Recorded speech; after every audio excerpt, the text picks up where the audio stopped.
Costly, controversial election comes to a close. Will it lead to more of them? Good evening. All the ballots are in for an election that could lead to a lot more elections. With about half the ballots counted right now, the call for runoff elections when there's no overwhelming winner is easily winning. News 13's Lizzie Mitri is live downtown where they're counting the votes. Lizzie? Dean, Jessica, the latest totals show the city law could be amended with more than 18,000 people voting in favor of the measure and only 12,000 at this point against it. It's a busy day and night for those counting the mail-in ballots for the city's $600,000 special election.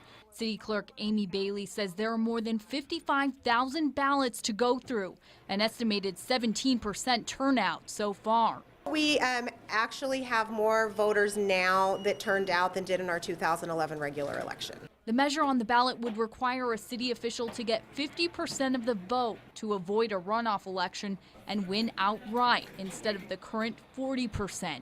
An election is never an inexpensive thing, but added runoffs will be an added cost to the people of Albuquerque because it is their tax dollars that pay for the elections.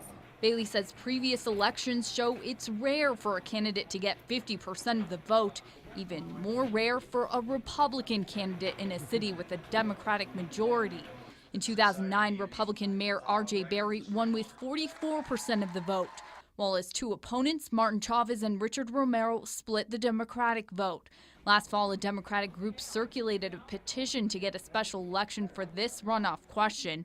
So it was a sensitive issue when the city clerk announced more than 4,000 mail-in ballots in this special election won't count because the voters didn't sign their envelopes. The numbers of the unsigned ballots have greatly diminished over the past few weeks, but there are a few thousand ballots that we're unable to count because they were not signed. The city clerk tells me she expects to have all the ballots counted by midnight. Then the city has about 10 days to check those votes before releasing official numbers. Back to you. Okay, Lizzie, if no one gets 50% in the mayoral election this October, there'd be a runoff. That would be done with another in-person election at a cost of about $600 grand.